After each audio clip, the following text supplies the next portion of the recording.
जय श्री कृष्णा मित्रों, आइए देखते हैं सुमित ज्ञान यूट्यूब चैनल में। कहते हैं महाभारत के युद्ध में पितामह भीष्म, अर्जुन, कर्ण ये वीर बड़े महत्वपूर्ण वीर योद्धा थे और कर्ण की महत्ता इतनी थी कि आज भी कर्ण का नाम लोग बड़े इज्जत के साथ में लेते हैं। पांडव 12 वर्ष का वनवास तथा 1 वर्ष का अज्ञातवास पूर्ण कर चुके थे।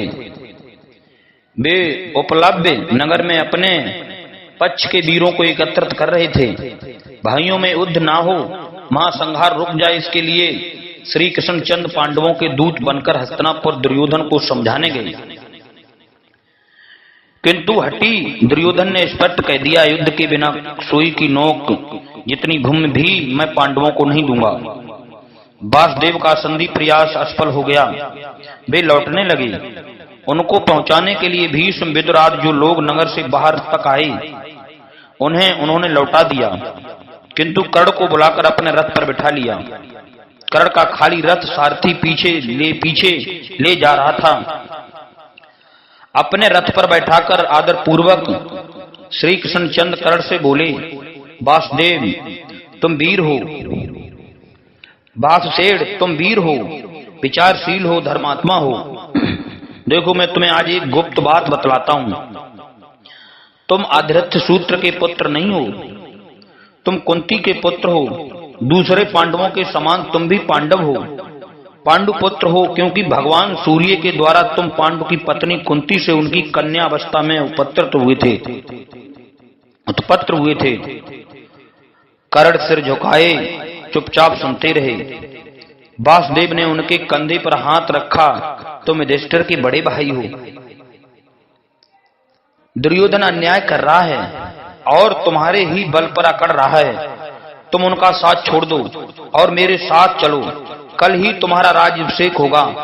युधिष्ठिर तुम्हारे युवराज बनेंगे, पांडव तुम्हारे पीछे चलेंगे। मैं तुम्हें अभिवादन करूंगा। तुम्हारे सहित जब पांडव 6 भाई साथ खड़े होंगे तब त्रिभुवन में उनके सम्मुख खड़े होने का साहस किसमें है। अब कर्ण तनिक मुस्कुराए। वे बोले, वासुदेव मैं जानता हूं कि देवी कुंती मेरी माता है। मैं सूर्य पुत्र हूं और धर्मात्मा पांडव हूं, किंतु दुर्योधन ने सदा से मेरा विश्वास किया है। जब सब मुझे तिरस्कृत कर रहे थे, दुर्योधन ने मुझे अपनाया, मुझे सम्मानित किया। मुझ पर दुर्योधन के बहुत उपकार हैं। मेरे ही भरोसे दुर्योधन ने युद्ध का आयोजन किया है। मैं ऐसे समय किसी प्रकार उसके साथ विश्वासघात नहीं करूंगा। आप मुझे आज्ञा दें उनके पक्ष में युद्ध करने की। होगा वही जो आप चाहते हैं, किंतु क्षत्रिय वीर खाट पर पड़े ना मरें, युद्ध में वीर गति प्राप्त करें, यही मेरी इच्छा है। कर्ण तुम मेरा इतना भव्य प्रस्ताव भी नहीं मानते तो तुम्हारी इच्छा युद्ध तो होगा ही। भगवान श्री कृष्ण चंद्र ने कर्ण से कहा, अगर तुम नहीं मानते हो कर्ण तो युद्ध तो होगा ही। श्री कृष्ण ने रथ रुकवा दिया। उस रथ से उतरने के पूर्व कर्ण बोले, वासुदेव मेरी एक प्रार्थना आप अवश्य स्वीकार करें। मैं कुंती पुत्र हूं, यह बात आप गुप्त ही रखें, क्योंकि युधिष्ठिर धर्मात्मा हैं। उन्हें पता लग जाएगा कि मैं उनका बड़ा भाई हूं तो वे राज्य मुझे दे देंगे और मैं दुर्योधन को दे दूंगा। मैं दुर्योधन का कृतज्ञ हूं, अतः युद्ध उन्हीं के पक्ष में करूंगा, किंतु चाहता मैं यही हूं कि न्याय की विजय हो, धर्मात्मा पांडव अपना राज्य प्राप्त करें। जहां आप हैं विजय तो वहां होनी ही है, फिर भी आप मेरा यह अनुरोध स्वीकार करें। महात्मा कर्ण का अनुरोध स्वीकृत हो गया। वे श्री कृष्ण चंद्र के रथ से उतरकर अपने रथ पर जा बैठे, हस्तिनापुर लौट पड़े। संधि कराने के प्रयत्न में असफल होकर श्री कृष्ण चंद्र लौट गए। अब युद्ध निश्चित हो गया। युद्ध की एक तिथि निश्चित हो गई। इधर देवी कुंती अत्यंत व्याकुल हो रही थीं। कर्ण उनका ही पुत्र और वही अपने और भाइयों से संग्राम करने को उद्यत। दुर्योधन कर्ण के ही बल पर तो कूद रहा है। अंत में कुंती देवी ने कर्ण को समझाने का निश्चय किया। वे अकेले ही घर से निकली। स्नान करके कर्ण गंगा में खड़े सूर्य देव की ओर मुख किए संध्या कर रहे थे। कुंती देवी को कुछ देर प्रतीक्षा करनी पड़ी। संध्या समाप्त करके कर्ण ने मुख घुमाया। कुंती को देखते ही दोनों हाथ जोड़कर वे बोले, देवी, आदिरथ का पुत्र कर्ण आपको प्रणाम करता है। कुंती के नेत्र भर आए, बड़े संकोच से बोली, बेटा मेरे सामने तो तू अपने को सूत पुत्र मत कहे। मैं यही कहने आई हूं कि तू इन लोक प्रकाशक भगवान सूर्य का पुत्र है और इस अभाग्नि के गर्भ से उत्पन्न हुआ है। मैं तेरी माता हूं, तू अपने भाइयों से ही युद्ध का हठ छोड़ दे। बेटा मैं तुझसे यही मांगने आई हूं आज। कर्ण ने फिर दोनों हाथ जोड़े, माता आपकी बात सत्य है, मुझे पता है कि मैं आपका पुत्र हूं, किंतु मैं दुर्योधन के उपकारों से दबा हूं। दुर्योधन उस समय मेरा मित्र बना जब मुझे पूछने वाला कोई नहीं था। आपत्ति के समय में मित्र का साथ नहीं छोड़ सकता, यदि तो मैं दुर्योधन के ही पक्ष में करूंगा। कुंती देवी ने भरे कंठ से कहा, मां होकर आज संकोच छोड़कर मैं तेरे पास आई और तू मुझे निराश करके लौटा रहा है। कर्ण बोला, माता आप मुझे क्षमा करें, मैं कर्तव्य से विवश हूं, परंतु मैं आपको वचन देता हूं कि अर्जुन को छोड़कर दूसरे किसी पांडव पर मैं घातक प्रहार नहीं करूंगा। दूसरे भाई युद्ध में मेरे सामने बड़े पड़े भी तो मैं उन्हें छोड़ दूंगा। आपके 5 पुत्र बने रहेंगे, अर्जुन मारे गए तो आपका 5वां पुत्र मैं, और मैं मारा गया तो अर्जुन है ही। तुम अपना यह वचन स्मरण रखना। देवी कुंती आशीर्वाद देकर लौट गईं। पितामह भीष्म सदा कर्ण का तिरस्कार किया करते थे।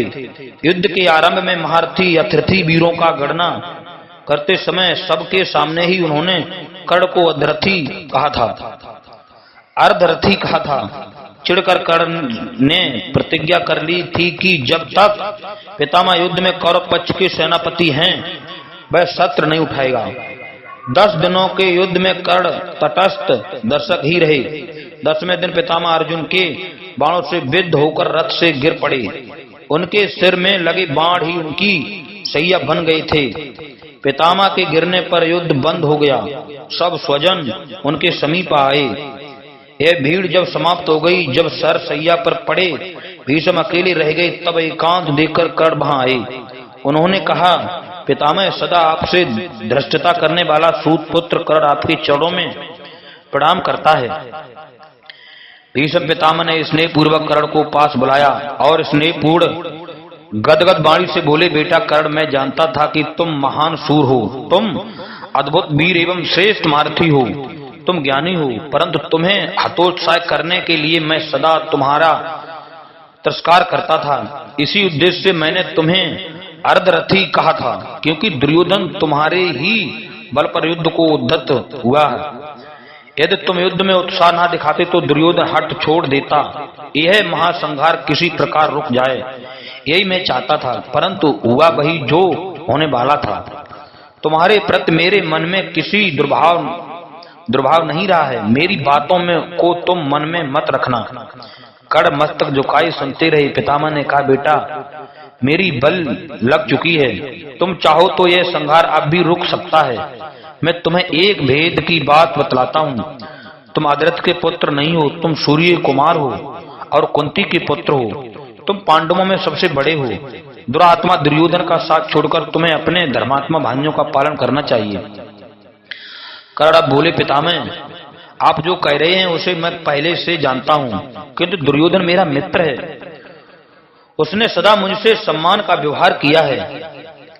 अपने पर उपकार करने वाले मित्र के साथ मैं विश्वासघात कैसे कर सकता हूं? आपका मुझ पर भी भरोसा है, ऐसी दशा में मैं संकट काल में उसका साथ कैसे छोड़ सकता हूं? आप तो मुझे युद्ध करने की आज्ञा दें। कौरव पक्ष में युद्ध करते हुए मैं वीरों की भांति देह त्याग करूं, यही मेरी कामना है। पितामह ने आशीर्वाद दिया, वत्स तुम्हारी कामना पूर्ण हो। तुम उत्साह पूर्वक दुर्योधन के पक्ष में युद्ध करो, अपने कर्तव्य का पालन करो। जय श्री कृष्ण। मित्रों, हमारे सुमित ज्ञान यूट्यूब चैनल को सब्सक्राइब करें, लाइक करें, और भी ज्ञानवर्धक वीडियो आप लोगों को मिलते रहेंगे।